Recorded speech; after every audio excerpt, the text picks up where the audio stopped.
welcome you in this session of the Aleph seminar. Aleph is a group of researchers in analytic philosophy and connected areas from mostly Cluj-Napoca, but we are also from other centers both in Romania and outside Romania. And we're having this bi-weekly seminar that I invite everyone to participate when you can.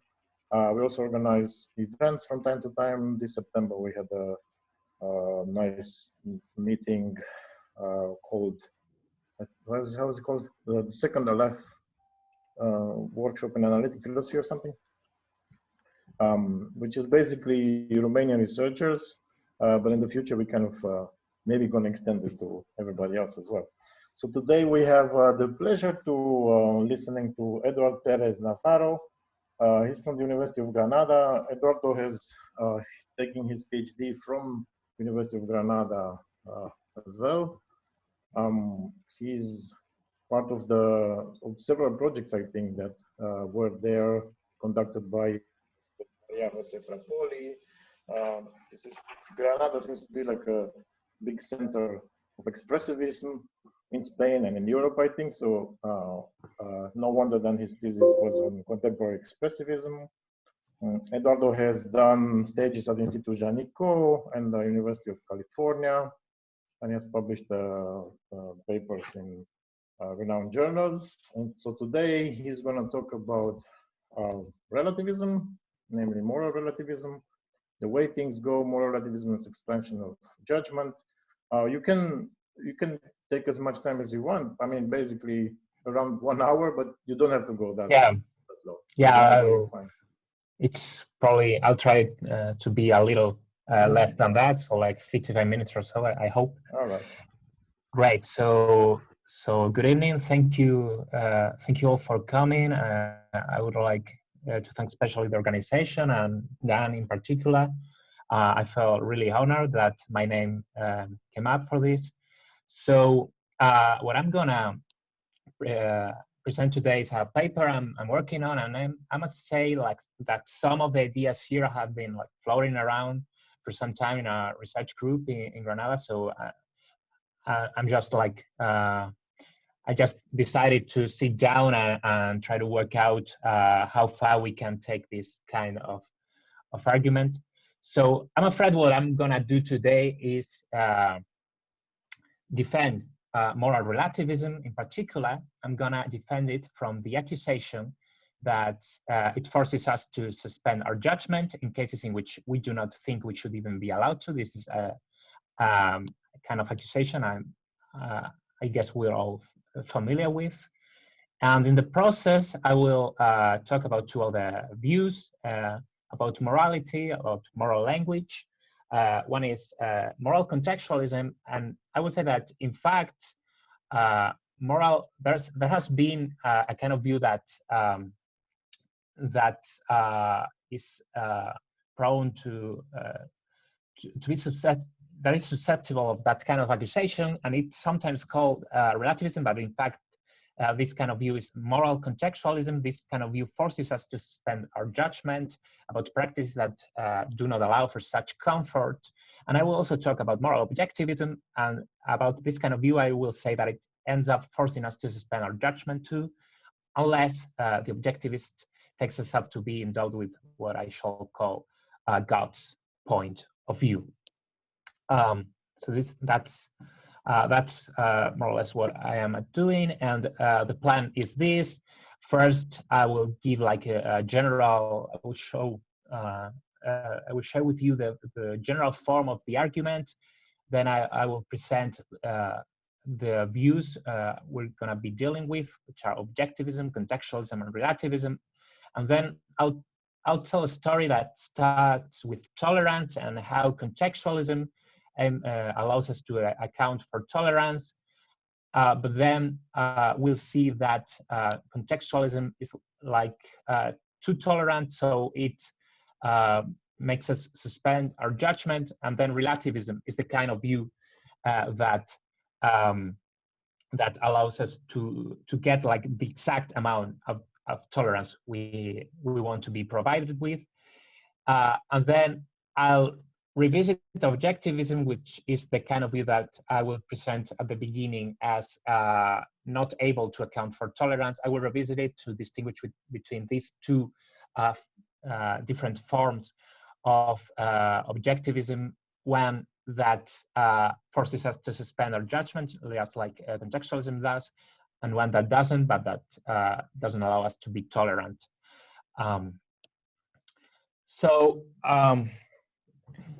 There's this accusation that is usually run against relativism, that is an anything goes view, that it forces us to suspend our judgment, and we can see this is the kind of accusation that is working in a passage, in a quote like here from Stace, says, certainly if we believe that any one moral standard is as good as any other, we are likely to be more tolerant. We shall tolerate willow burning, human sacrifice, cannibalism, slavery, the infliction of physical torture, or any other of the 1,001 abominations which are or have been from time approved by moral code or another. But this is not the kind of toleration that we want, and I do not think its cultivation would prove an advantage to morality. So this is the kind of accusation to which I want to reply. The accusation that moral relativism is an anything goes view, that it forces us to suspend our judgment. And what I'm going to say in the end is that relativism is not an anything goes view, because it is not a view about what goes, but about the way things go, about what goes on when we say that something is morally right or wrong, not about what in particular is right, wrong. So relativism doesn't necessarily tell us that anything goes. So by way of like provisional definitions of the kinds of view that I'm gonna talk about, I will understand moral relativism in McFarlane's sense. So according to moral relativism, the truth of moral claims is relative to the context of assessment. That's the context from which we wonder whether the claim, as it's made, is true or false. It should be noted that McFarlane applies his relativism to a variety of areas of natural language, but moral language isn't among them. He talks about oath, but this is a prudential oath rather than a moral oath. However, I think we can try and see what happens when we put moral relativism in McFarlane's terms. And then this other kind of view with which relativism is usually confused is moral contextualism. And according to moral contextualism, the truth of moral claims is relative to the context of use, and that's the context at which the claim is made. I will characterize these views a little more thoroughly in a while. Okay, and the third kind of view that I'm going to consider is moral objectivism. For now, let's just say that moral objectivism is the view according to which there is a fact of the matter about moral issues. And about moral objectivism, I would say that it too ends up being an anything goes view unless the objectivist takes herself to be endowed with God's point of view. So the thesis here is relativism is precisely the view that, unlike contextualism and the anything goes versions of objectivism, doesn't even allow us to suspend our judgment. It isn't just that it doesn't make it obligatory for us to suspend our judgment. It's that, unlike these other views, it doesn't even allow us to do so. So a clarificatory point, and we will get to this again later. We could say that I'm not actually defending relativism, because the way I characterize relativism, all the theories that have been called so are actually varieties of contextualism, and so they have the pernicious consequences that have been attributed to them. They force us to suspend our judgment. So I may be proposing a new view that is in fact worth embracing, but I'm not actually defending what has been called relativism. And to this, In reply to this, we will see that the positions of many, if not all, actual relativists can be characterized in the way I characterize relativism here. So a few like key proponents of relativism we can characterize the views in this way. So I think it's justified to say that I'm actually defending relativism and not just proposing a new view. And another clarificatory point, moral relativism, as I take it, is a kind of cognitivism. This means that first, moral claims are the kind of thing to which truth and falsity can be attributed. I will not say that moral claims are neither true nor false. I will just say that their truth or falsity depends on the context from which we assess them. And I will also say that moral claims express propositions in what Challow calls the deflationary or merely functional sense. So they have contents that can serve as the extensions of phrases such as what she said, what she believes. Frappoli works with a notion of proposition that's close to this. So by saying that moral claims express propositions, I don't mean to say that they describe the world or anything like that, but in as much as they have contents of which it can be said that this is what she said or this is what she believes, moral claims express propositions for relativism.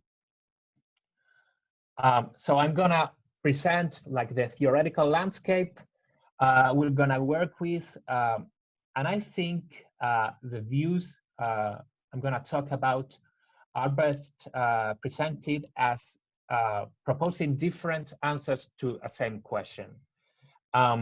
So consider Beth, who endorses a moral standard that sanctions eating black pudding, and Beth others, eating black pudding isn't morally wrong. And then Alice, who endorses a moral standard that forbids eating black pudding, hears Beth say eating black pudding isn't morally wrong, and she wonders whether Beth has said something true or false. And there are at least three answers that we could give to this question, and each of them corresponds with one of the with each of the views we're considering here.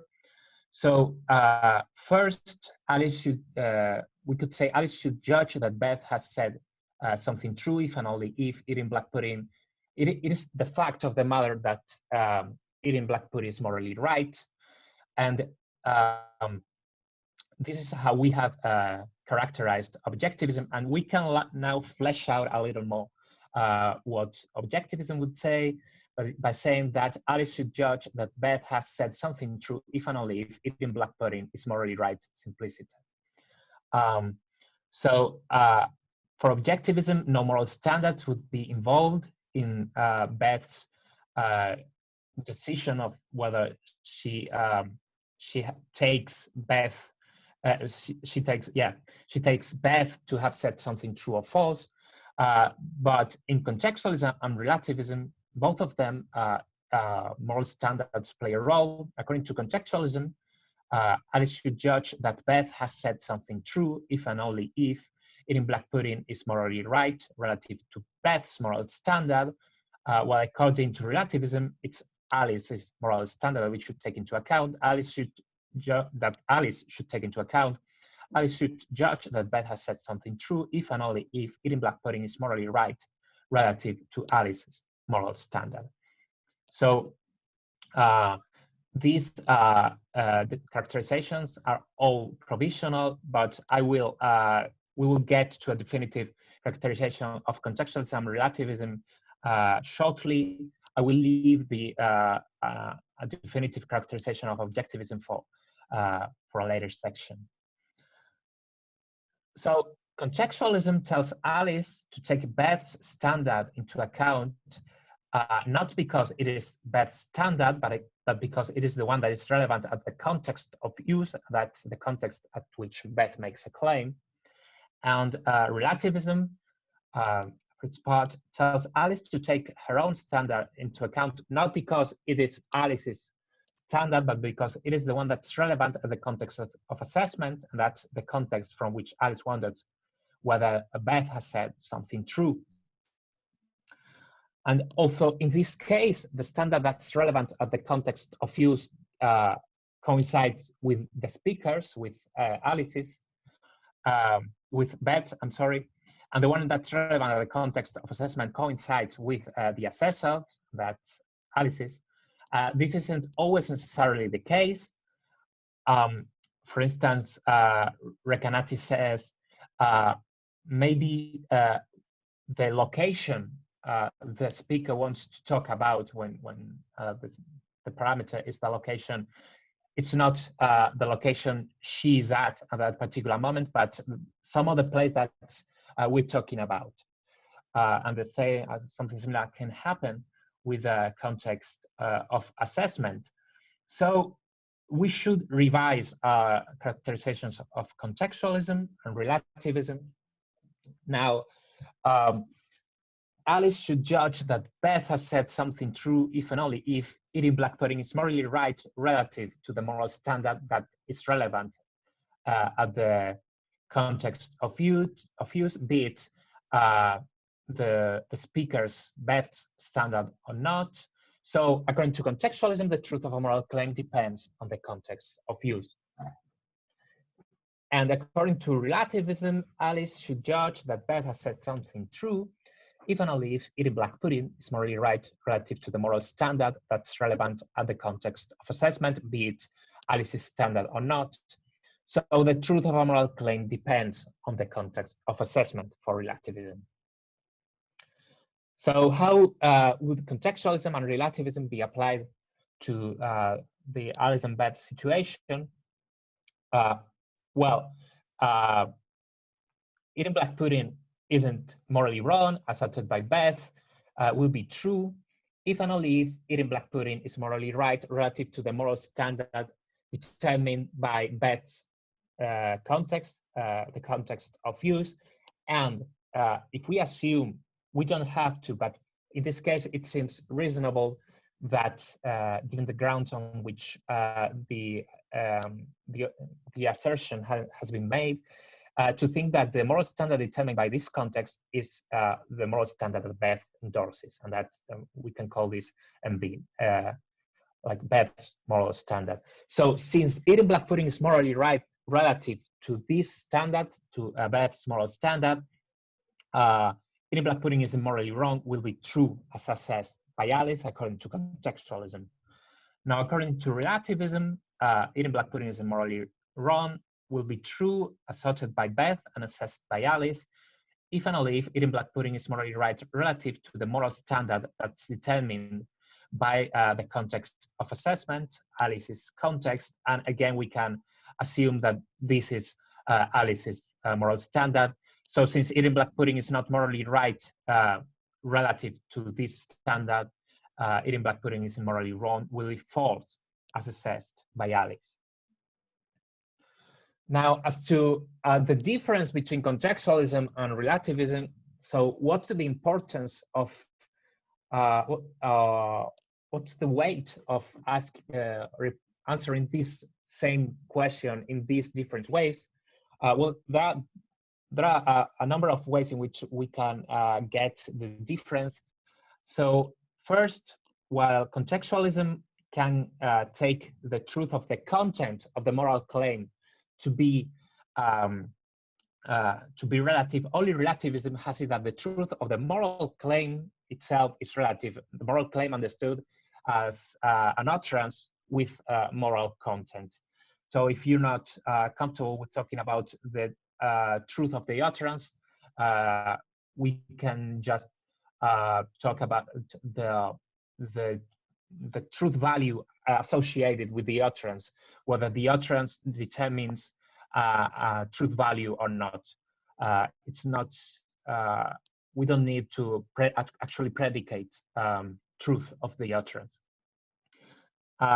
We also can see this by saying with McFarlane that it is not possible to talk of the context of assessment in the same sense which we talk of the context of utterance, because there is a potentially infinite number of contexts from which we might assess a single utterance. Given a single utterance, there's already a single context of utterance that goes with it, but there are there's a potential infinite numbers of contexts from which of context of assessment.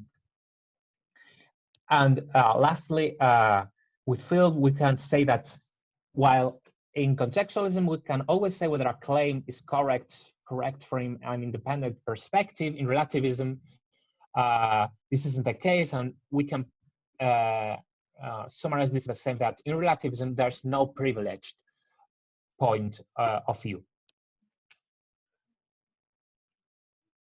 So to this one can object, and this is actually an objection I've heard a couple of times from Maria Jose Ferrapoli. It's actually relativism that's still committed to the idea of a privileged point of view and not contextualism, because relativism tells us to take into consideration only our own point of view, while contextualism encourages us to use each speaker's standpoint. So it's contextualism that rejects the idea of a privileged point of view. So in reply to this, remember first that the point of view made relevant by the context of assessment doesn't have to be the assessors.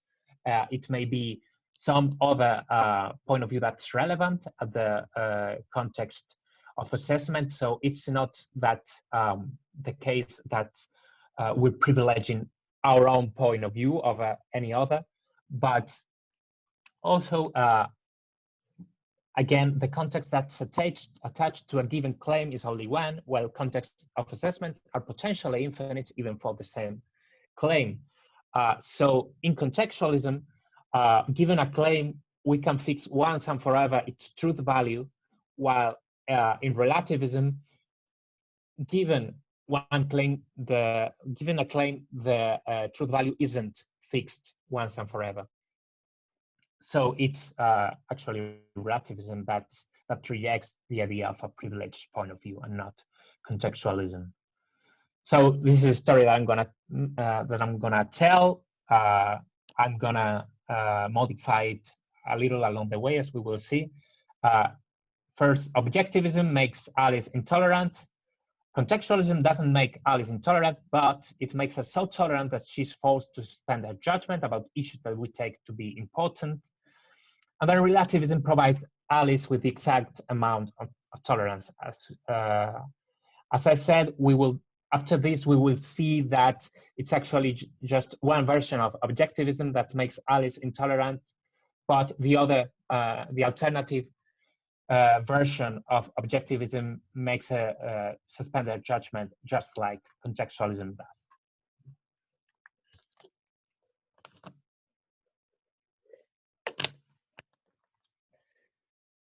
Okay, so let's start with a kind of disagreement that might make objectivism an attractive proposal. So if Alice says black pudding is made out of blood and Beth replies, no, it isn't, it seems clear that at least one of them, the Alice or Beth, must have made a mistake, and it seems enough to take a look at black pudding's elaboration process to see, to know who has made the mistake.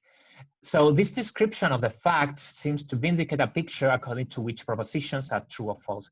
Simplicity, and this would be a kind of objectivism, it seems to vindicate it because black pudding is made out of blood would express a proposition, the proposition that black pudding is made out of blood, which is either true or false, and there's no third option. So if the proposition is true, then Alice is right and Beth is wrong, and if the proposition is false, then Alice is wrong and Beth is right. But not all disagreements are like this one. There are other things we can disagree about when we talk about black pudding. For instance, consider Alice Alice and Beth and both trying to choose what starter to have for dinner. So there's only going to be one starter, and then we'll share it. So they have to reach a decision. So in this context, if Alice says eating black pudding is morally wrong, and Beth again replies saying no, it isn't. It is. This time it isn't clear in which sense at least one of them has to have made a mistake. It seems hard to point to any kind of fact that could settle the question as to which one is right and which one is wrong. So disagreements such as this one are what has been called faultless disagreements. And seeing the dispute as a faultless disagreement allows Alice and Beth to be tolerant with respect to each other, to each other's opinion. If none of them has made it is easier for them to be tolerant if they don't take the other party to have made a mistake. So the problem with objectivism, according to which at least one of them has to be wrong, is that it seems to be at odds with tolerance, at least this version of objectivism. So one way to make room for tolerance is to move from moral objectivism to moral contextualism. So now eating black pudding is morally wrong will be true relative to Alice's moral standard and false relative to Beth's, while no, it isn't, which we can take to be a prosentence expressing which is equivalent to eating black pudding isn't morally wrong. This will be true relative to Beth's moral standard and false relative to Alice's moral standard. So Alice should realize that where it is wrong to eat black pudding is relative to a moral standard, and with it, that the disagreement she's having with Beth is faultless. And this realization is likely to make her more tolerant that she would be if she assumed that there is a matter of the fact as to whether it is wrong to eat black pudding. So this is how contextualism would make room for tolerance, something that objectivism fails to do. Now, the problem with contextualism is that it makes too much room for tolerance. And this is the kind of accusation that lies behind Stacy's quote, if you remember from the beginning. And I think two ideas are explicitly stated in that quote. First, all practices are morally right according to some standard or another. And second, all standards stand on a par. And together, these two ideas are a recipe for suspension of judgment.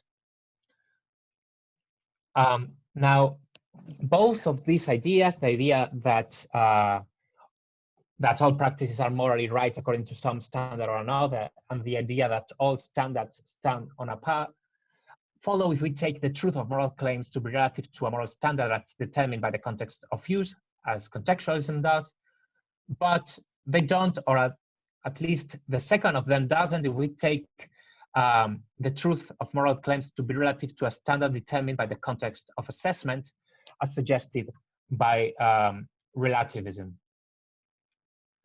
So it's pretty much straightforward that contextualism involves the first idea that all moral claims are true or false relative to some standard or another. So what I will focus on now is showing that it also entails the second idea. And this second idea is what Boghossian calls equal validity. And according to this idea, there are the many radically different ways of seeing the world are equally valid. And Boghossian takes this thesis to characterize relativism, and so do Williamson and Bagramian. And it's important to note that all of them, Bagramian, Boghossian, Williamson, talk about epistemic relativism, but I think the views can be like this, the ideas can be applied to moral relativism as well. So to see the relationship between contextualism and equal validity, consider that what is wrong about views that are committed to equal validity is that they preclude us from condemning practices that virtually all philosophers engaged in the conversation on moral relativism find outrageous. And I will show that contextualism has precisely this consequence. So the kind of argument against usually relativism, but I will show it's actually against contextualism is like, look, if you drove like all the way down your kind of view, you shouldn't be able to condemn practices that you actually condemn, like we all condemn because like they're like standard, that they're practices that are standardly considered abhorrent. So you shouldn't be a relativist. So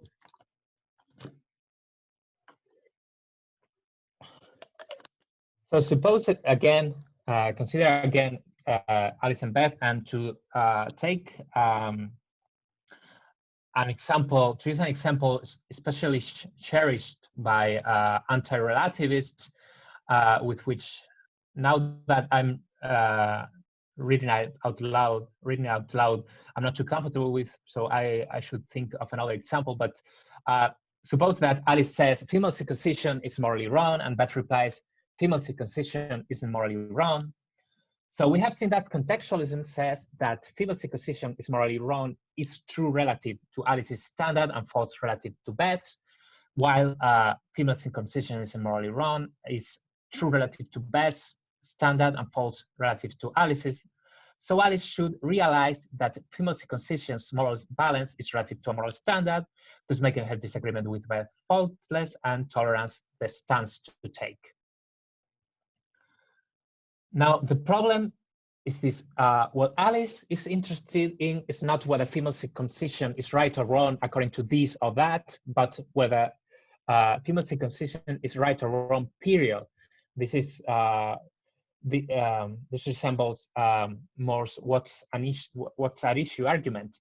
So when deciding whether female circumcision is right or wrong, what Alice should consider is whether female circumcision is morally right and female circumcision is morally wrong and female circumcision isn't morally wrong, a true or false simplicity.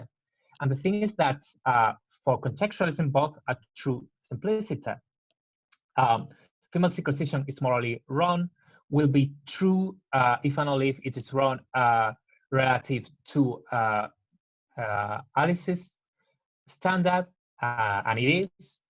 And female circumcision isn't morally wrong will be true if it's if moral circumcision, if female circumcision isn't morally wrong or is morally right relative to Beth's moral standard, and it is. So both female circumcision is morally wrong and female circumcision isn't morally wrong are true simplicity for contextualism. So in this sense, contextualism takes Alice. It is in this sense that contextualism takes Alice's and Beth's standards to stand on a par, and is thus committed to equal validity. So the only thing that would be left for Alice to do in this situation is thus to suspend her judgment about the matters. This is how contextualism leads to suspension of judgment. Now, relativism allows Alice to be aware of the fact that female circumcision is morally wrong and female circumcision is morally wrong are both true relative to the standard of the person who utters them, just like contextualism does, but without making female circumcision neither right nor wrong for Alice. Because for female circumcision to be neither right nor wrong for Alice, she would have to be able to put both her standard and Beth's into play at the same time when assessing the moral balance of female circumcision. But for relativism leaves Alice only with the standard that she has, and she can't jump over it. Contextualism makes Alice jump over her own standard and give the same weight both to her standard and to Beth's, but relativism doesn't. That is what allows us, Alice, not to suspend her judgment. At the same time, relativism, like contextualism, makes Alice aware that there are points of view other than her own, even if it's only her own point of view that is at play when she considers the moral balance of female circumcision. This doesn't mean that Alice can't entertain the question or consider the question whether a female circumcision is right or wrong according to Beth's moral standard. David Bordanava made me aware of this, of the need for this kind of clarification. So while trying to decide whether she takes female circumcision to be right or wrong, Alice can consider whether it is right or wrong according to Beth's standard, and that can play a role in her final decision about what she ultimately thinks. But when she judges that female circumcision is morally wrong, she does so from her own, using her moral standard, not Beth's, and she can't use Beth's standard when the time comes to actually judge and assign moral valence to female circumcision. So I will now address this point. I considered at the outset that the adequacy of this solution depends on our ability to prove that at least a couple of actual relativists, even if committed to the idea that the first idea in Stacy's quote that the truth of all moral claims is relative, do not make it relative to the context of use, because if we fail to prove this, all we will be able to do is read the previous, what I have just said, as advancing an argument for a new theory, but not as actually defending what we have traditionally understood as relativism. So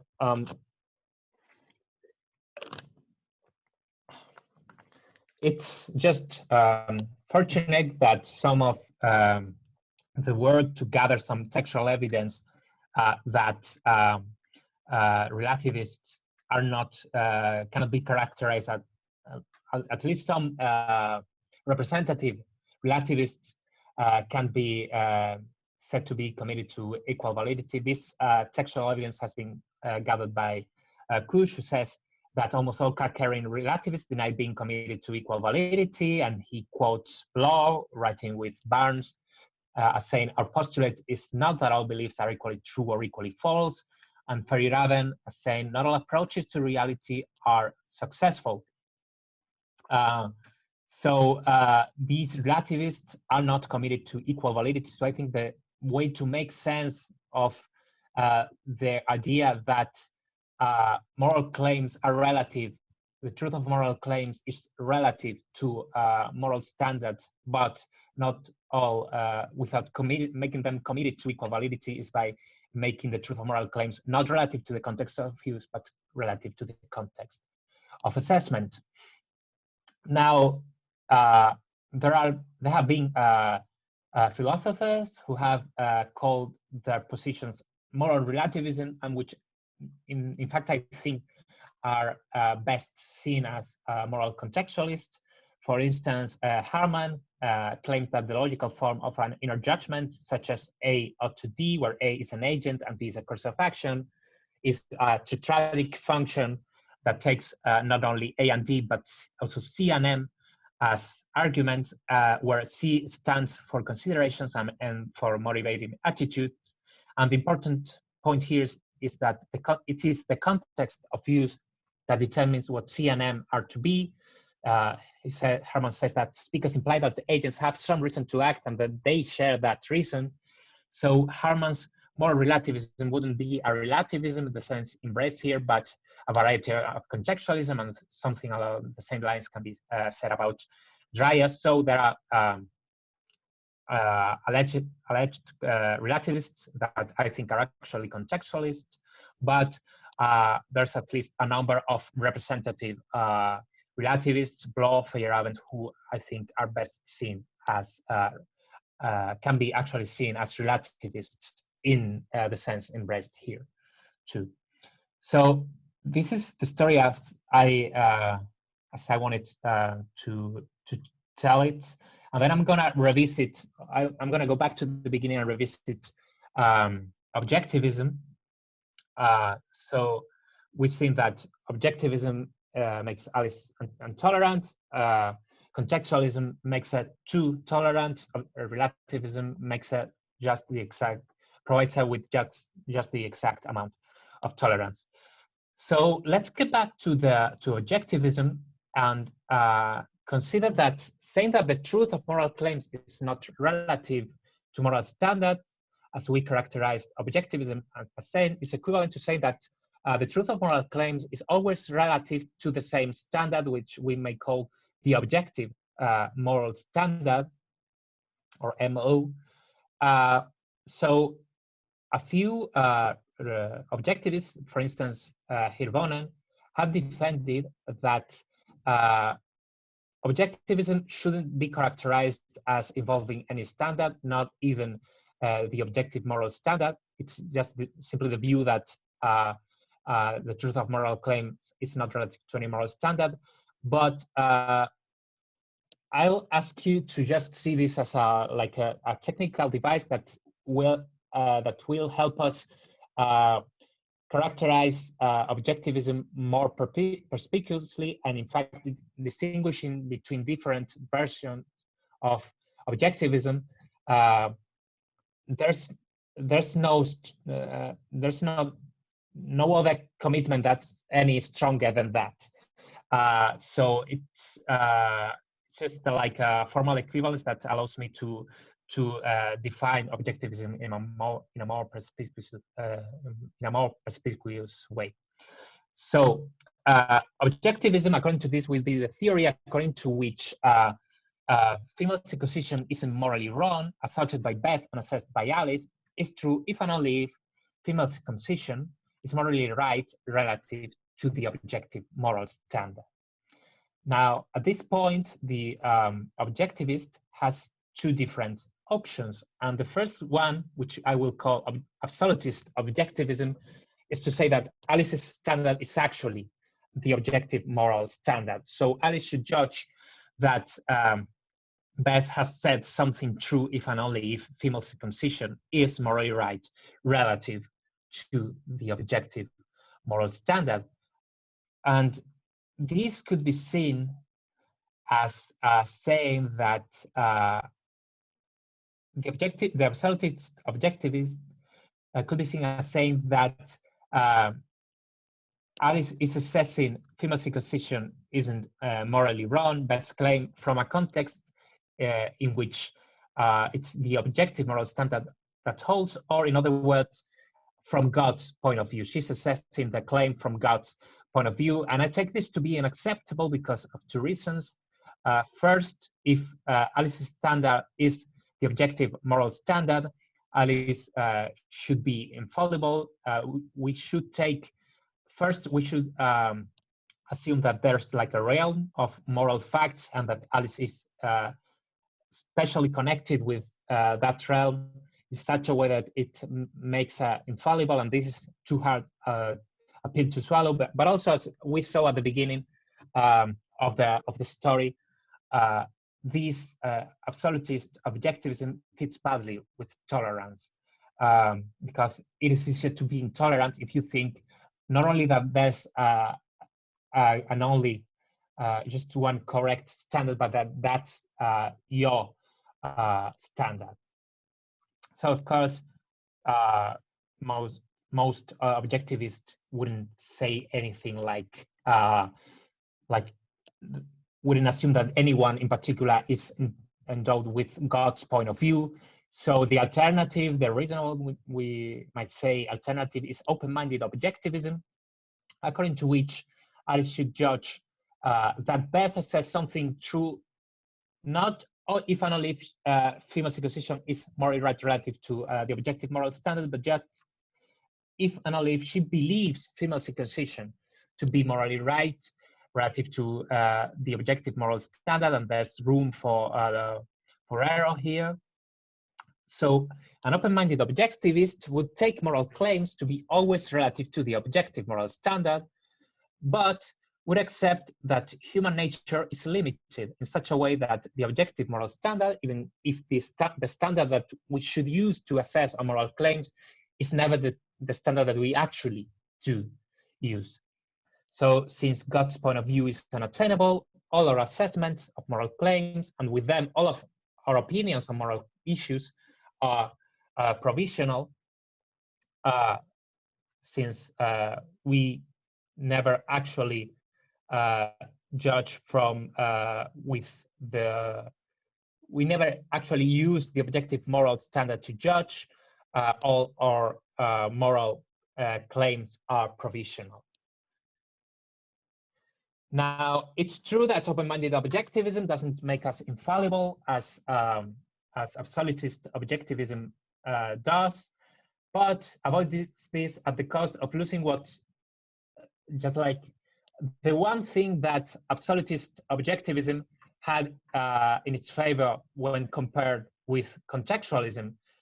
Open-minded objectivism makes room and, I think, in fact, forces suspension of judgment, because it makes all our moral claims provisional.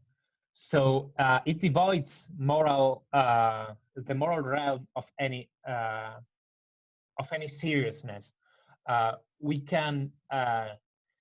It doesn't really matter what we think in the moral realm. I think if we follow open-minded objectivism until it's all of its consequences.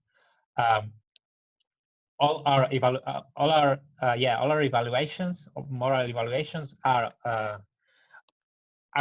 provisional. So one more clarificatory point: when I say that open-minded objectivists are forced to suspend their judgment about issues about which we do not think it is morally permissible to do so, I don't mean to claim that the theory of open-minded objectivists is wrong because it drives them to act in immoral ways. Of course, even if this was the case, moral objectivism could be true and at the same time make people who believe in it act in immoral ways. My point isn't this. My point is instead that in pronouncing themselves against female circumcision, self-proclaimed open-minded, for instance, self-proclaimed open-minded objectivists are actually behaving like relativists. In pronouncing themselves about any moral issue, and with the certainty that's needed about this kind of important issues, self-proclaimed open-minded objectivists are actually behaving like relativists. So to sum up, objectivists face a dilemma: either they countenance infallible agents and thus foster intolerance, or they are forced to suspend suspension of judgment back, which is like the advantage they had over contextualism. Relativism, by contrast, doesn't find itself in such a situation, for it can avoid and even forbid suspension of judgment without introducing God's point of view into the picture and throwing tolerance out of it, like absolutist objectivism does. So, as I said at the outset, moral relativism does not tell us that anything goes, because it is not a view about what goes, but about a view about the way things go, about what goes on when we say that this is morally right, that this is morally wrong. And in particular, it tells us that we always do so. We always say this kind of thing from a particular point of view. We can't escape that point of view. So relativism, by saying this, relativism helps us become aware that there are points of view different from around, and that there is a point of contingency to the views that we hold, like contextualism does. So just like contextualism it accounts for the fact that tolerance is a possibility, but unlike contextualism, no matter how conscious we are that other people's moral claims can be true by their standards, even if they are not by ours, in deciding what moral balance to attribute to a given practice, we have nothing but our own moral standard. So this is not the case for the contextualist and the open-minded absolutist. For both are able to jump over their own standards or make agents able to jump over their own standards when deciding, for instance, on the moral value balance of female circumcision. The contextualist jumps over her own standard when she is able to put her standard and other people's standards at the same level, so committing to equal validity. And the open-minded absolutist jumps over her own standard when she doesn't evaluate from that standard, but from the objective moral standard, which we have seen since we're talking about the open-minded absolutist and not not the open-minded absolutist, the open-minded objectivist. Since we're talking about the open-minded objectivist and not the absolutist objectivist, the objective moral standard and the agent's moral standard don't coincide. So in this case too, the open-minded objectivist is jumping over her own standard.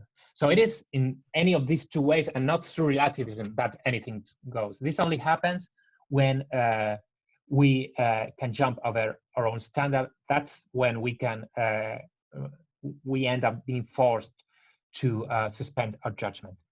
So the message is, if you want to be tolerant while still caring about the issues that matter us most, then I think you should realize that moral relativism is the view that fits best with our practices. So that we all thank you very much for your attention, and thanks again for inviting me to speak here today. Great, thanks Eduardo. Thanks for this thought-provoking presentation.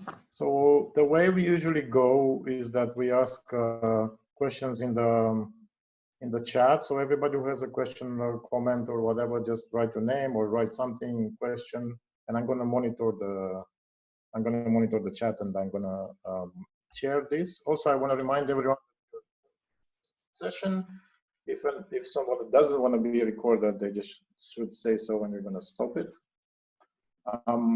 Okay, so we open the floor now. Just write in the chat if you have a question.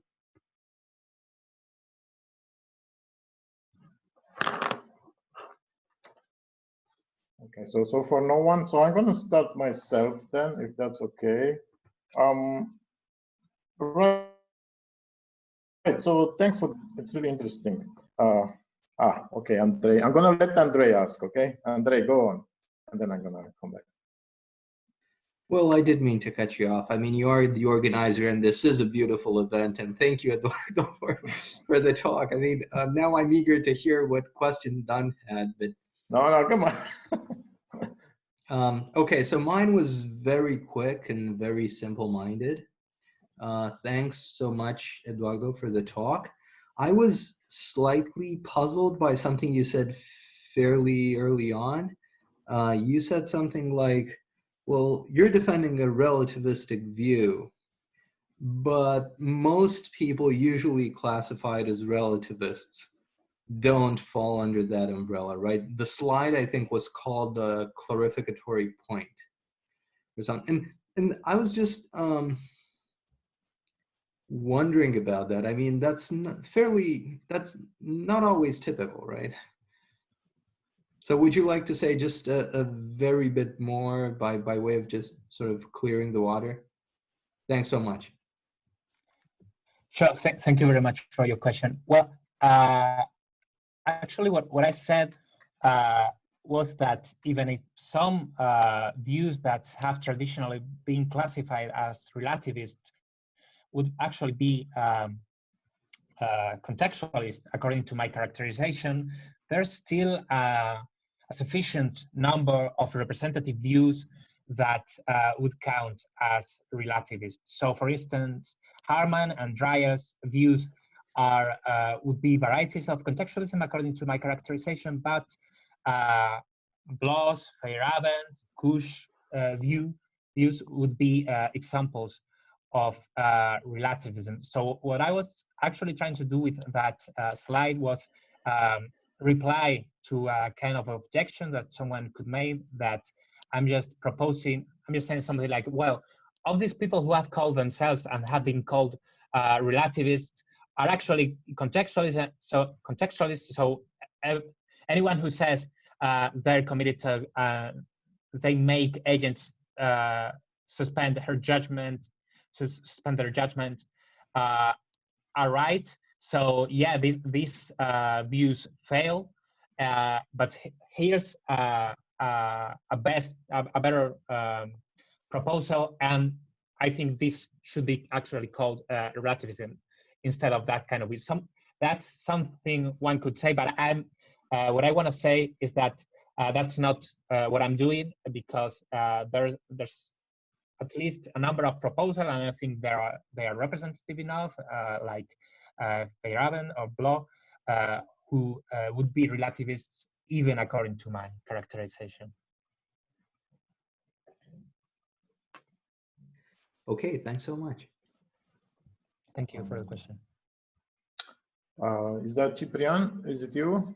Yes. Yes, please go ahead. Thank you, Eduardo, for the presentation. I'm a bit puzzled.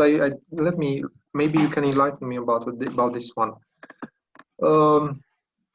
There are examples, political examples. I think here about South Africa during the apartheid regime, or I can also think about a populist guy in Holland that died relatively recently, Pim Fortuyn.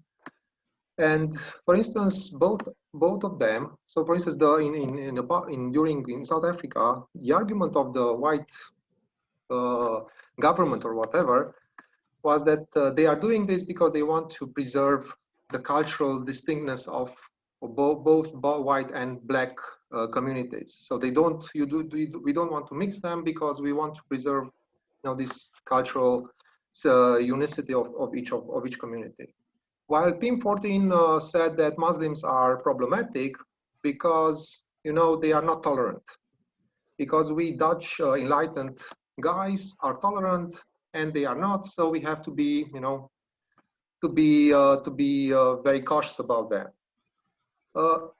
If you think about Fortuyn, but also what happens in South Africa, isn't this a case of relativism according to your own definition? I mean, isn't Pim Fortuyn saying that according to the standard of my own culture, an enlightened culture, I say this is, I mean, I judge in a sense. I don't take, I don't say that all cultures have the same things. I mean, they are all equal.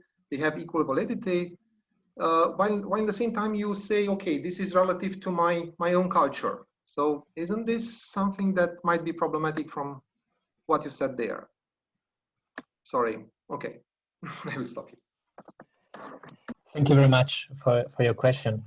Well, I would say this kind of view first shares some apparent features with relativism, and I say apparent because I think it's likely that in this case it's just for the sake of the argument, like twisting some things that sound like relativist and thus progressive. I would say using them to advance an agenda that in none of the cases I think can be described as progressive. But let's assume that it's true that they take the adequacy of practices or whatever to be relative to each culture. So I would say, well, I think the two examples are not entirely parallel. I don't think it's part of relativism to say that in order to preserve the plurality of points of view, the plurality of cultures in this case, we have to put them apart or to segregate or whatever. So yeah, like the reference to different cultures can be relativist, but I don't think the apartheid supporter can rely on relativism to say that the different cultures should be put apart. And I think the second case, like the Dutch politician. Pim Fortuyn, yeah. I think what his I can see he talks about a difference in cultures, but I don't think he's like relying on each of the cultures to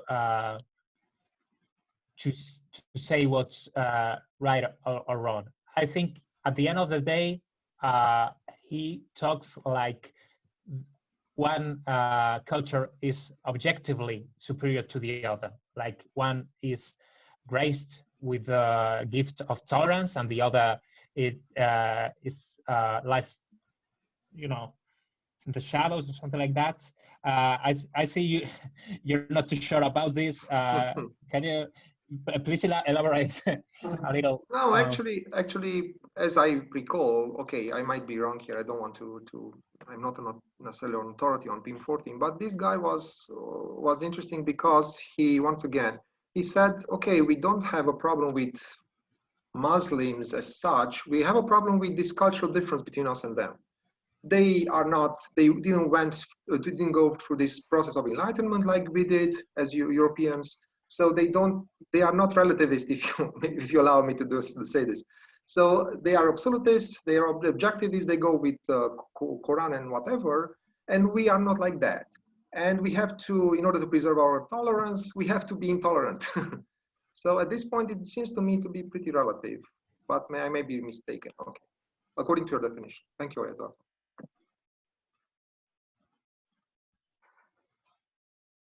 Sorry.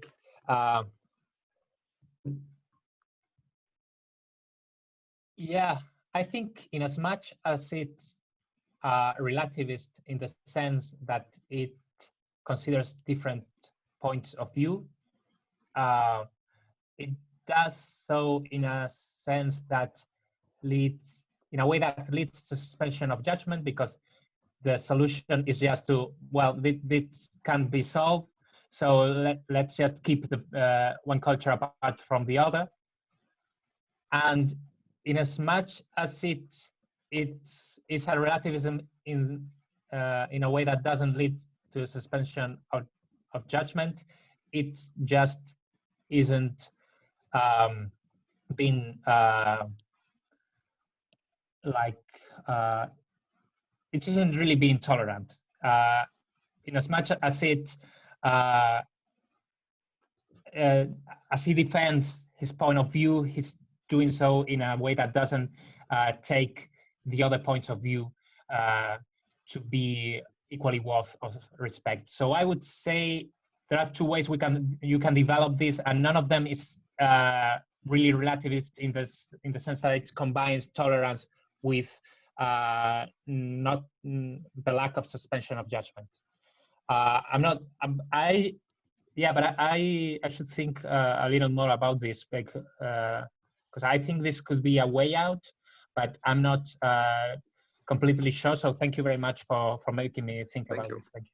Thank you, Doctor. I mean, if I may intervene, I don't know. I mean, this is the question that Gibran is asking, is whether, you know, about the value of tolerance or about relativism that leads to tolerance. We also can have, you know, our opinions, and I think the case he's putting forward is the case in which, well, you know, some people attach value to tolerance and relativism, and some don't. And of course, that is relative in itself, right? So I don't see that as a big problem for the framework, as far as I understand what's happening here. But maybe I'm missing parts. I mean, yeah, of course, that's you know, that doesn't mean basically anything, because relativism is not supposed to tell you. Well, I mean, it it's means not something when that becomes intolerance. it's a problem because at some point that means, okay, I don't deal with you. So there is this kind of, I mean, you go from a certain definition and you end up on something that goes against it, in a sense, something like that. But I mean, we should distinguish between whether some people embraces tolerance in name versus real tolerance. Oh, okay, I understand. And Okay. whether you know the value of tolerance is relative to stuff. Yeah, but if you look at the tolerance itself as a concept is problematic. I mean, many pointed out that tolerance means, okay, I tolerate you, for instance, whatever. But I mean, yes, I agree. But the problem is how much you value your own relative values. If you value too much in this, as 14 does, okay. So it's okay. I will stop here. Thanks. No, I understand. Andrei has a quick follow-up, and then we move to Jovan. Right, thanks so much. So I was just wondering precisely what the overarching role of tolerance is here. So if we think of it, presumably you can think of it as an objective value, right? And if you think of it as some sort of equilibrium between different classes of standards of assessment or something like that, I'm just wondering how that's going to play out at a sort of meta level, right? So I'm just wondering if there is some kind of objectivist meta theory to the relativistic theory you're giving us here, or something of the sort. I just thought I'd air that. So yeah. Well, I think I'm more interested in like accounting for actual practices and how our actual practices aren't completely irrational, as I think they would be if any of the other views I've been considering were true. I think if objectivism, if absolutist objectivism were true, we would be irrational by being tolerant, and if open-minded objectivism or contextualism were true, it wouldn't make sense for us not to suspend our judgment. And we actually don't suspend our judgment, and we are actually quite tolerant about at least some moral issues. Right. Eduardo, sorry, just one quick snappy formulation that I just thought of. So could we be relativistic about tolerance? Yeah, I don't. Okay. I don't. Yeah, I don't see why not. Yeah. Thanks. Yeah, I'm not like. Yeah. These are like moral, in a way, moral, or at least meta-ethical positions that, as such, are carried out from a certain point of view, just like the claims at the base level are done. So yeah, as I said, I'm not too prone to this kind of iterations that are so that philosophers love so much about. Yeah, but what aren't you yourself an objectivist when you say that we should be tolerant, we should be relativistic, and there's tolerance and that kind of stuff. So I accept that's an issue that has to be dealt with, but I think it can be dealt with pretty straightforwardly, because what I care most about is like explaining why our actual practices doesn't make us completely irrational. Thanks. Thank you very much for the question. Jovan. Hello. Thank you for your talk. I don't know about others, but based just on the title and of course also on your presentation, when I heard about moral relativism and suspension of judgment, my mind wandered towards the ancient Greek skeptics. And I don't know if you are familiar with the 10 modes of skepticism. Or maybe 5 or maybe 8. Well, there were many classifications, but based on, these modes were ways in which we can realize that we need to suspend our judgment regarding certain issues. And I think the 10th mode of Enesidemus was exactly about these kind of things, like moral relativism.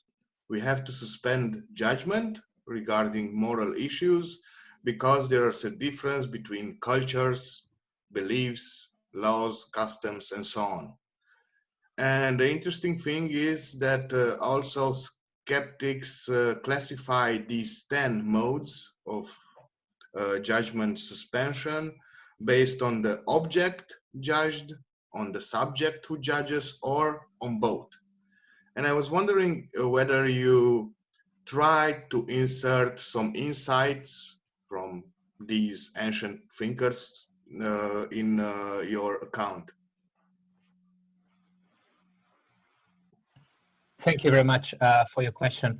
Well, I hadn't thought about it. I hadn't thought about like the ancient skeptics in a long time. So I hadn't this kind of thing in mind, but this is really useful for me because I have heard about this a long time ago.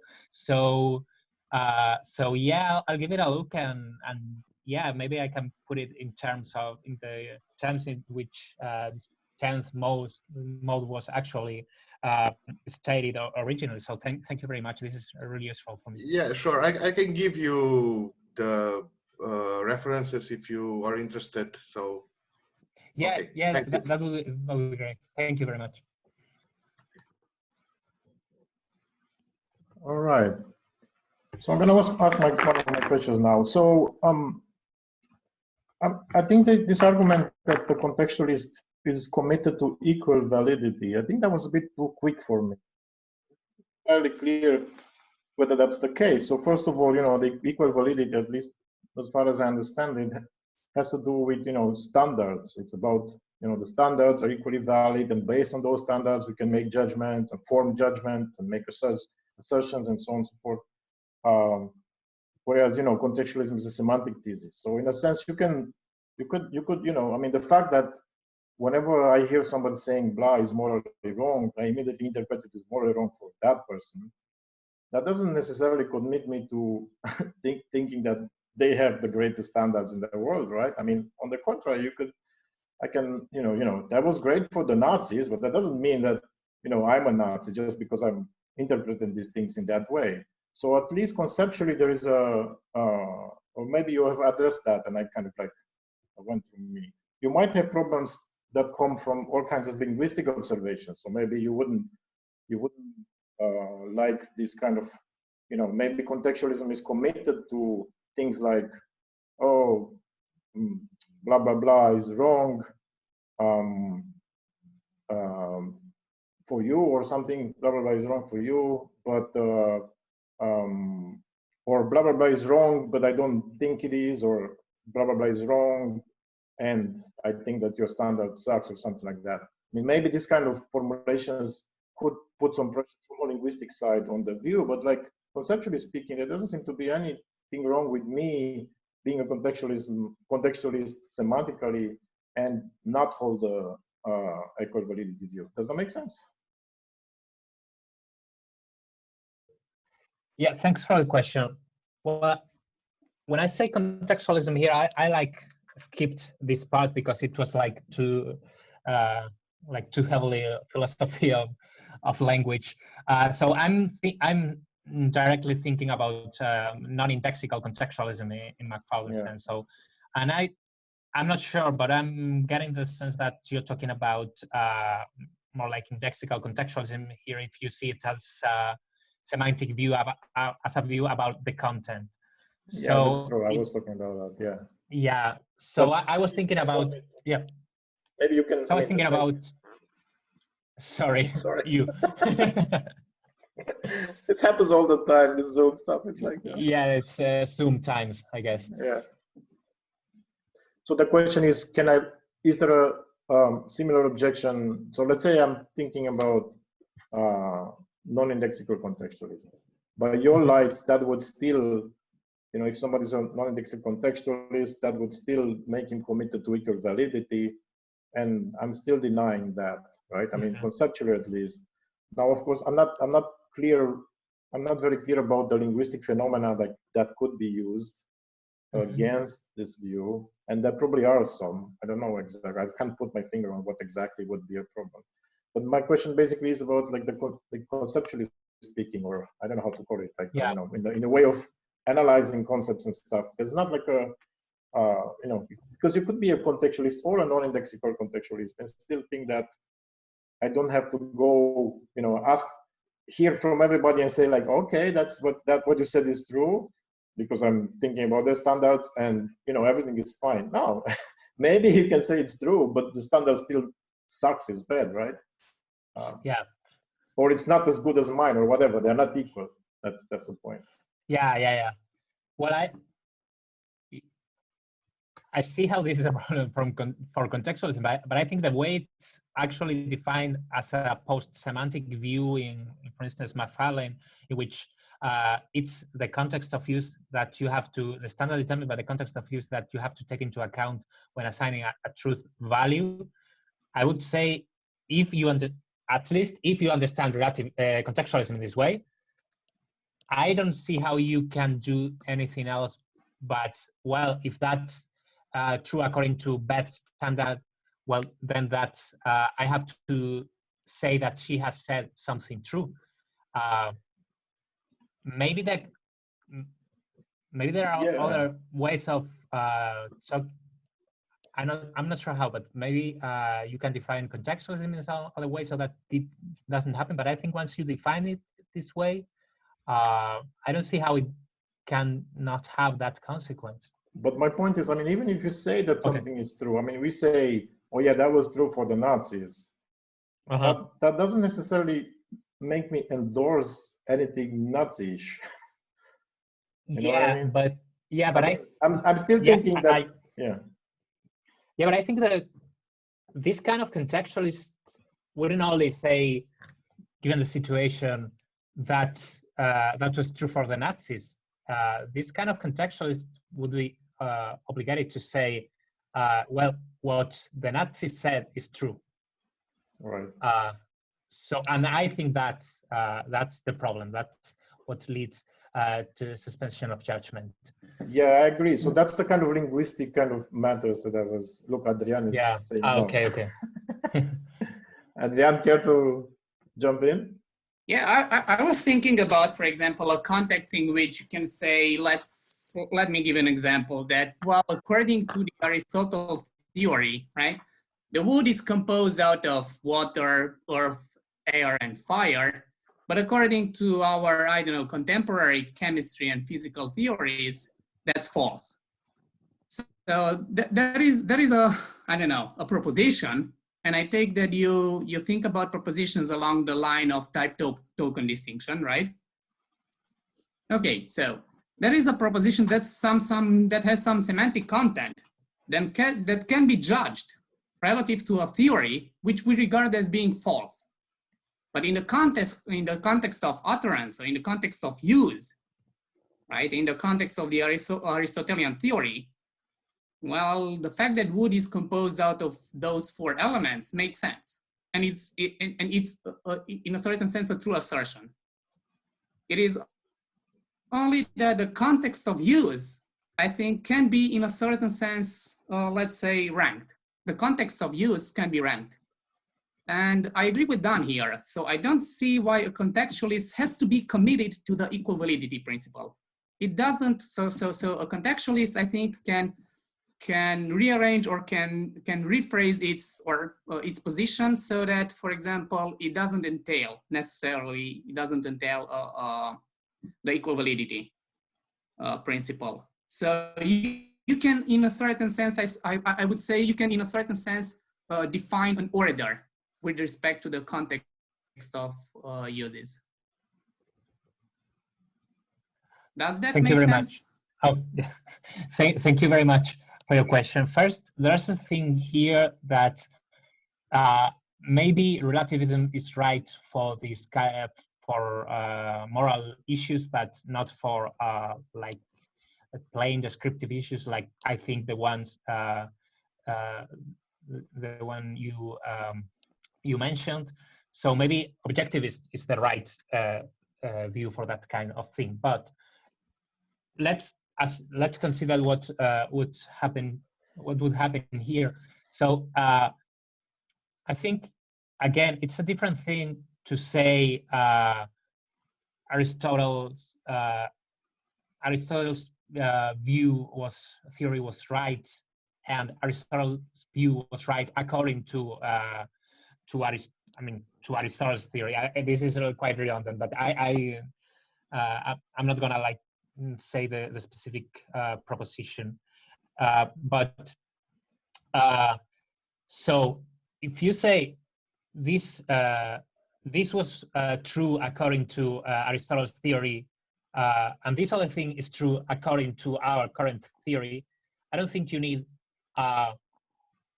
you don't need neither contextualism nor relativism nor anything to explain that, because that's part of the content of what you're saying. You're the theory, Aristotle's theory, and our current view are part of the content, and there's no incompatibility between saying that this is right according to one theory, and this other thing, which is incompatible with the first one, is right according to this other theory. So I don't think any of the theories should have a problem with that. Now, the thing is that you wouldn't say, if you said Aristotle's view was true, you wouldn't, there's no way I don't see, well, given some context, but then I think given some context, you could be heard as saying Aristotle's view was true by Aristotle's standard. But normally when you say Aristotle's view was true, you're not saying it was true according to Aristotle's standards or according to the view that was relevant back when the theory was advanced. You can't do anything but be using your own standards. So in a sense, there's no problem for relativism to account for the first for the kind of example, and if you leave the sentences without the relativization to different theories, without saying relative to this theory, relative to this other theory, I don't think our intuitions are contextualist. Does this more or less reply to your question? Well, the example that I was that I've given, okay, in a certain sense, it was definitely poorly chosen because, well, I wanted to touch the moral issue, right? The moral component. Okay, but I was just giving you an example by which, well, by which I mean, you could see, or anyone could directly perceive the fact that the context of use can be ranked, can be ordered. And my thing is, or my idea is, why can't we do the same thing with the context of use in moral judgment or in moral propositions, right? So why can't we say, for example, that, well, according to the Nazis, to take Dan's example, according to the Nazis, something was morally, I don't know, right. But according to us, that's not morally right.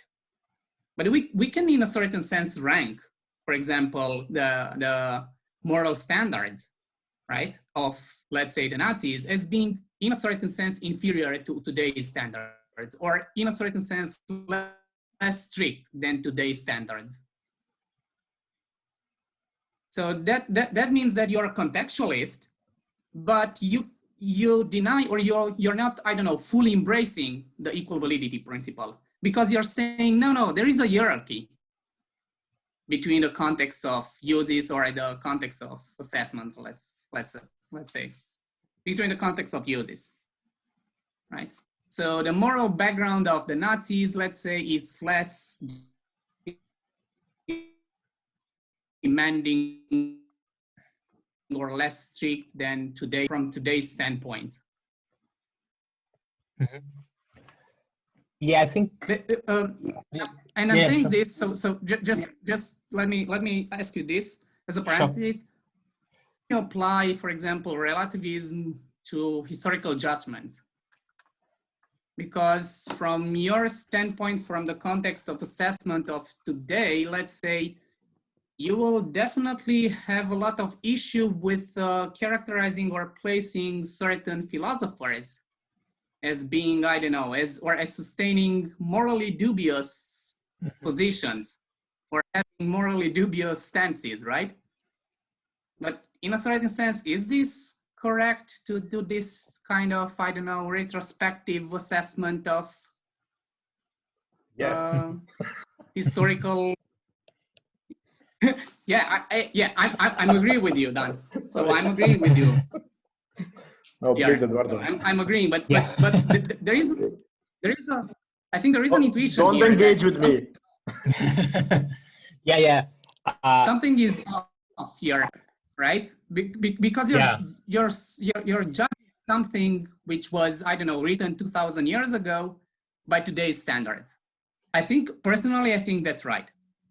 But there is this kind of intuition that, well, there is something off going on here. Yeah. Okay. Yeah. So, yeah, I'll start by answering to your second question. I think what you're proposing looks a lot like Bernard Williams' relativism of distance. So there are actual conflicts. Yeah, actual conflicts in which we can kind of take a stance, but there are like notional conflicts in which, like, if I'm like wondering whether this was right or wrong, whether that was made in like the samurai times in Japan, I'm wondering whether it's right or wrong. It doesn't really make sense. But I'm not too sure about this, but anyway, in any case, I think it could be combined with this kind of view, like for those cases in which we actually care that it makes sense to deem someone wrong. We have relativism, and then in some other cases, the question doesn't even arise. For that matter, I think Williams also, if you get into the details of his view, is more of a contextualist than a relativist, because it's the speaker's context that matters to decide whether this is a notional confrontation or an actual one. But anyway, we could adapt his point into the terms, put in the terms that I actually would consider relativist. And as to your first question,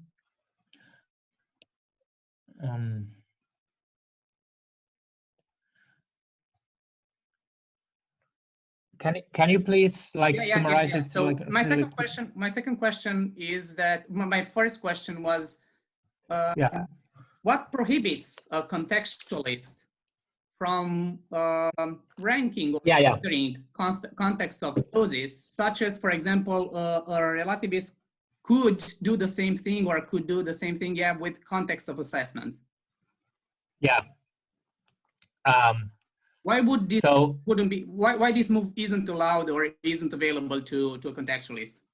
Yeah, this is probably kind of a definitional question, but given that we are considering a given claim, there's just one context of use. That's the context at which the words were uttered. And there are at least two contexts of assessment. That context from which the person assessed the proposition and so decided to express it because the person took it to be true, and then the context from which we are now wondering whether it's true of what the proposition expressed is true or false. So, in a sense, there are no several contexts of use to rank, and then you can compare to claims, like Alice says this is right, and Beth says this isn't right. Okay, then you have two claims. But, and this is kind of the definitional issue. Thing is, I have defined contextualism as the kind of view that tells you to take the context at which the utterance was made as the relevant one. So maybe you could say you could have a contextualism that then ranks the context of use, but then it should take each in each case it should take only, for Alice, it should only be Alice's context that matters, and then the context of use turns into the context of assessment. So I think it would turn into relativism. Does this make sense? Yeah. I was thinking that you're going to reply, if contextualism is doubled by this maneuver, or is allowed to do this maneuver, then you're going to end up in relativism. Yeah. It's mostly that. Yeah.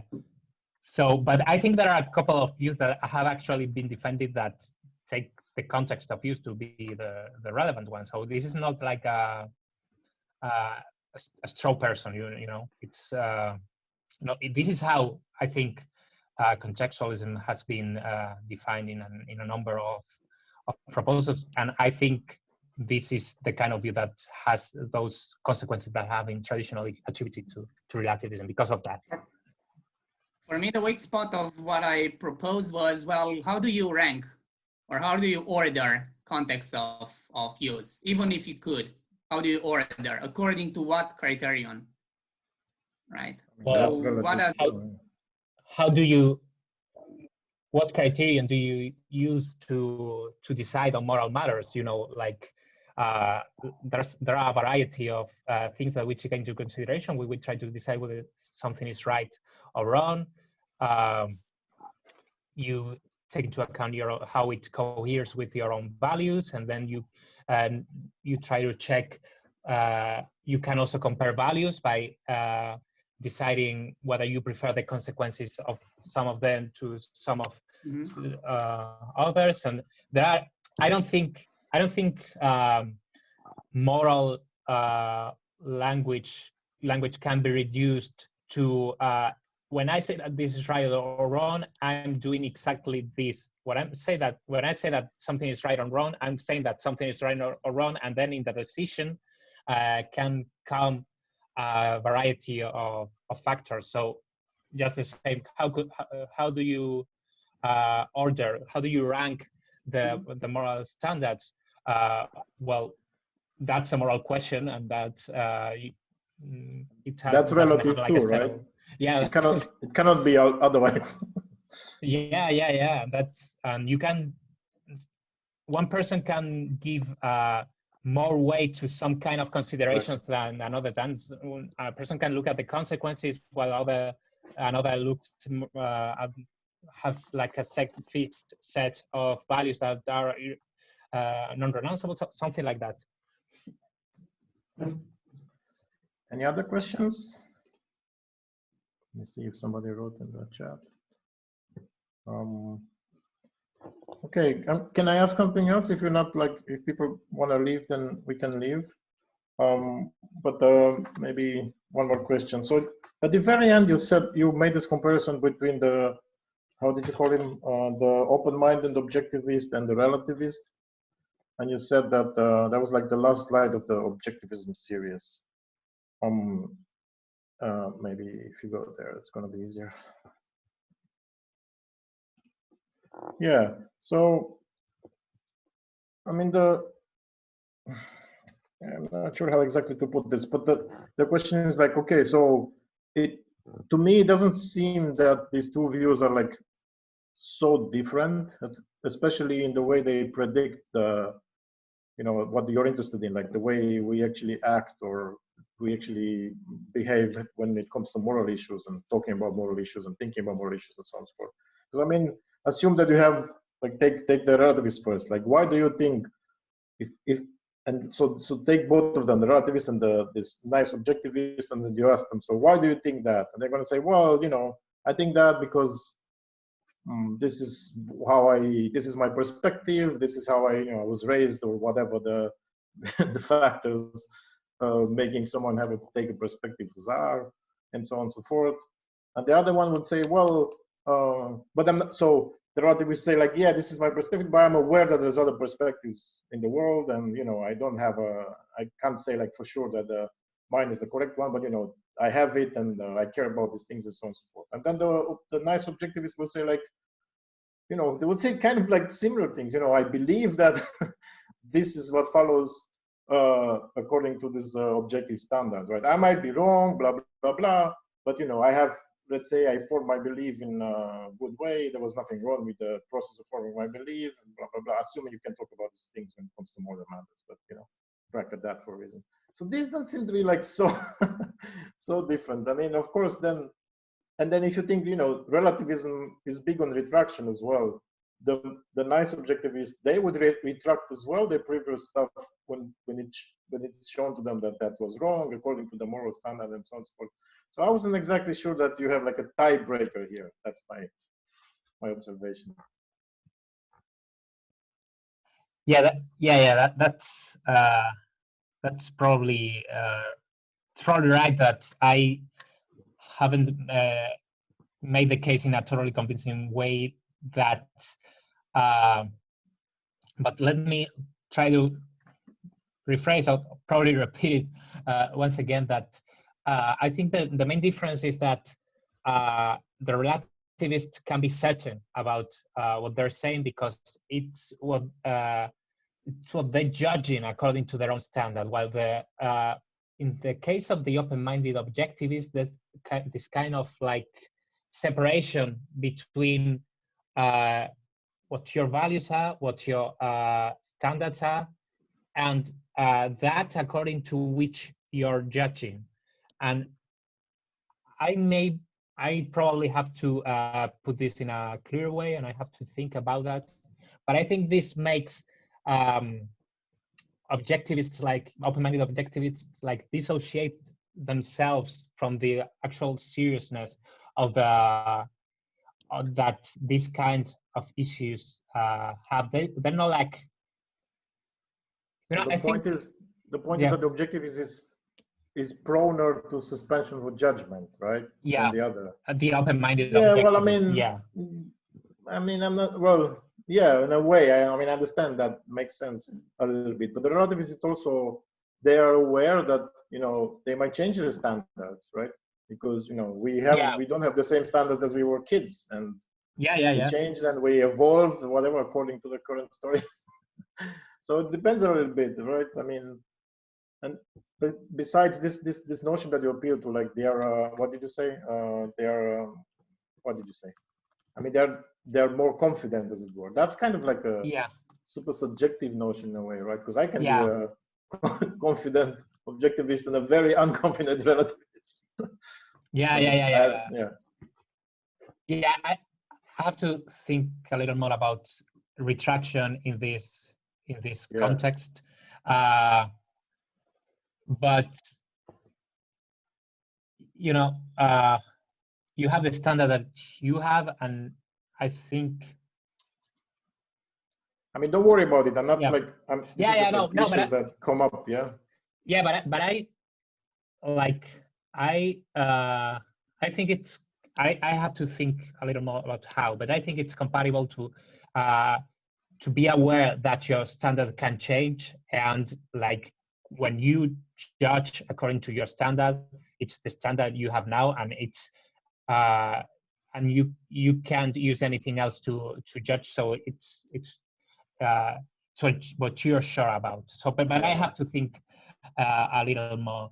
Yvonne has a follow-up, right, or question or something. Okay, thank you.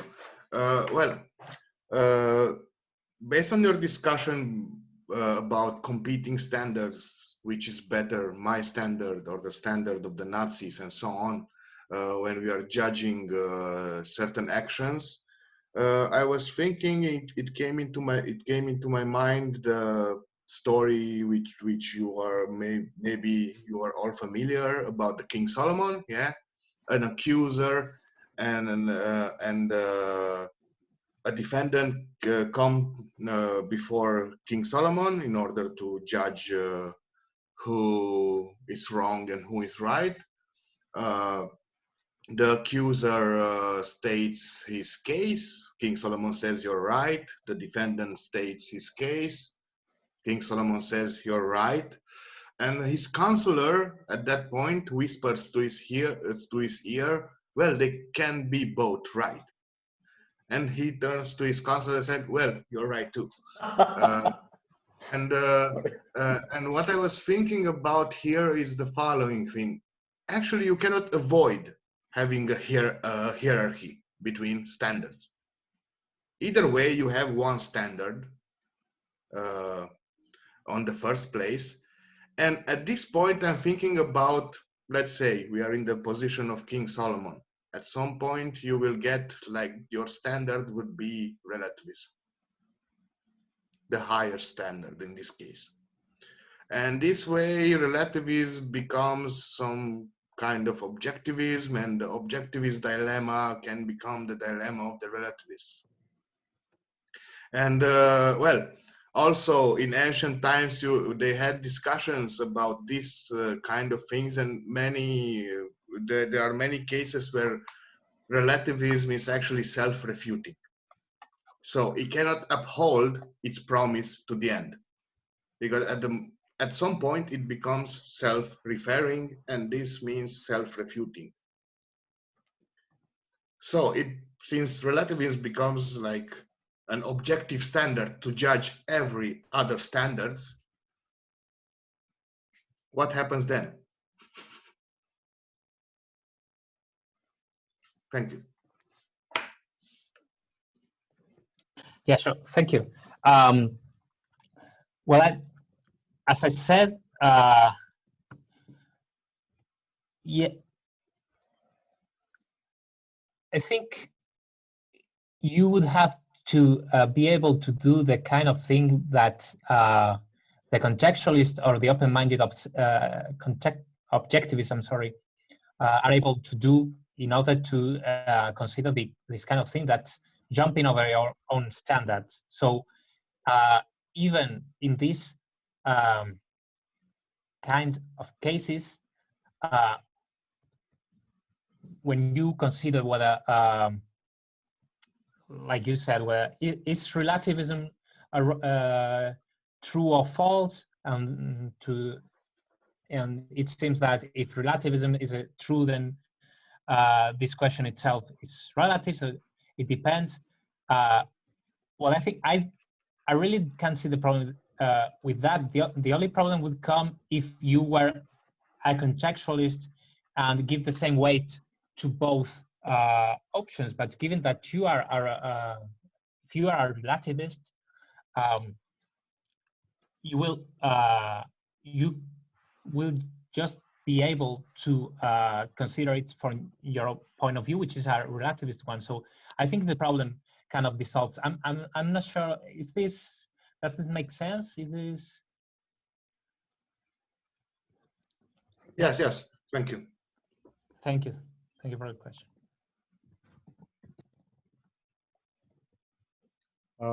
Okay. Well, if nobody else has anything else, I don't know. I mean, towards the end of the session, maybe we can stop here. I just wanted to, but I'm going to talk to you in another occasion. So I have a bunch of more questions. But anyway, so thank you very much, Eduardo. That was really great. Thanks a lot. I hope you found it. I hope you found it useful as well. And you know, thank you. Thank you very much for drop by in the next me. sessions.